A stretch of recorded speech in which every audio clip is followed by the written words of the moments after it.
So they cheated. We all saw it happen. They didn't cheat. That's the thing. It's not cheating. That's really the thing. I would love to say that it's cheating, but in reality, what we did is already incredible.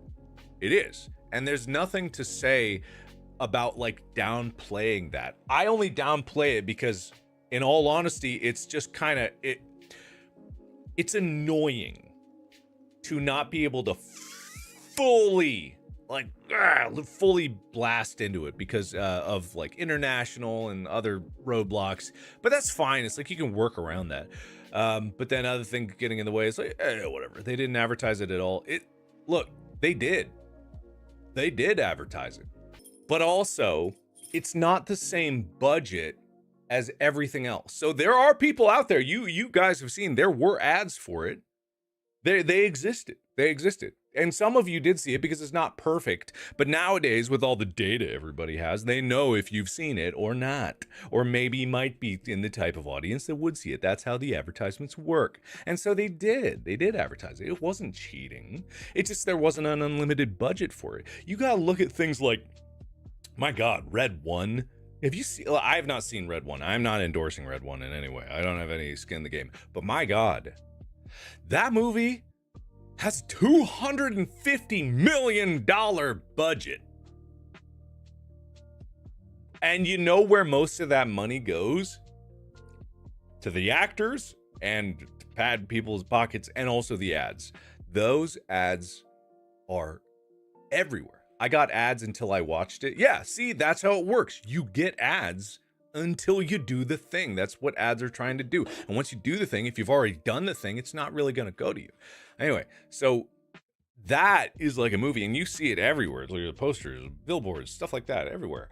The thing that makes people very afraid in Hollywood and traditional media and stuff like that, to get a show that no one else has really seen into the top 10 is such a big deal because that costs millions of dollars for people to do unless we're all here doing it.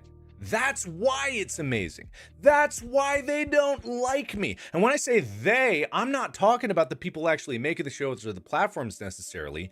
I'm talking about all the other accessory businesses that all interweave like this so that people can make money on every aspect of it. What we have that no one else does, and what all of these other influencers out there, and what I try to get people to understand, is what we have bypasses all of their roadblocks where they're toll bridges, and they're trying to, you must pay this to get this. Okay, thank you. And there's another toll gate behind it. You must pay this to get this. All right, go on. That's why this terrifies them. That's why this is scary as hell to them. That's why all of this and what we're able to do, getting it even into the top 10, that's why you could never say that the plan failed, because the plan fucking worked. It did. Like, absolutely it did. It did the first moment an article was written about it. The plan worked because the plan is not necessarily just for the show. The plan's for me and what we do. Plans for this, like the future of the content that I want to make. That's what the door is all about. It's not about opening the door. It's about kicking the door down.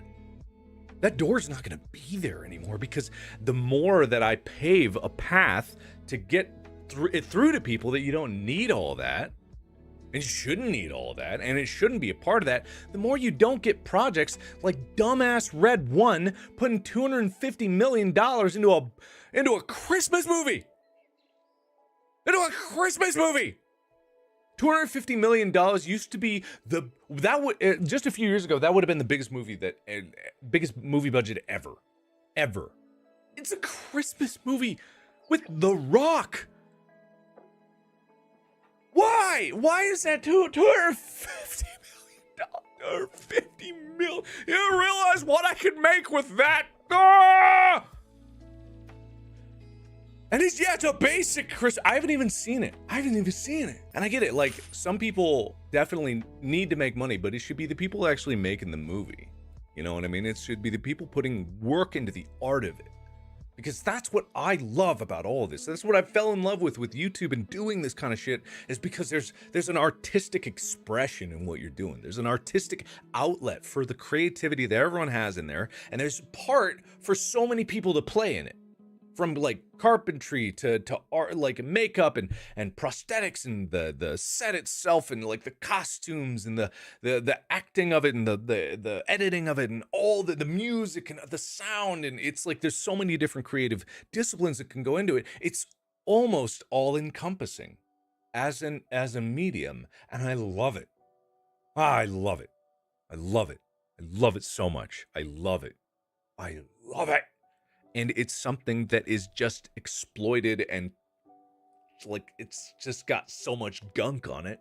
It's got so much shit falling off of it that it's just like no wonder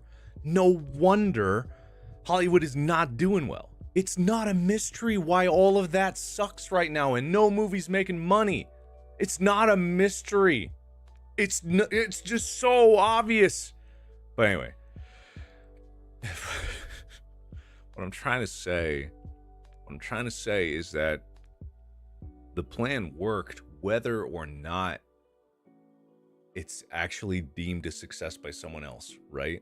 And it's already a success. It got up to number 4. I don't know if you knew that. The actual peak that it went to number 4 the first week before it was even officially released. And then the following weekend, it got back up to number 7, right? And it's just, that's big. And if I didn't have to go back and take care of family stuff, which obviously that's more important, like, kicked ass. Kicked fucking ass. And that's something that makes people scared.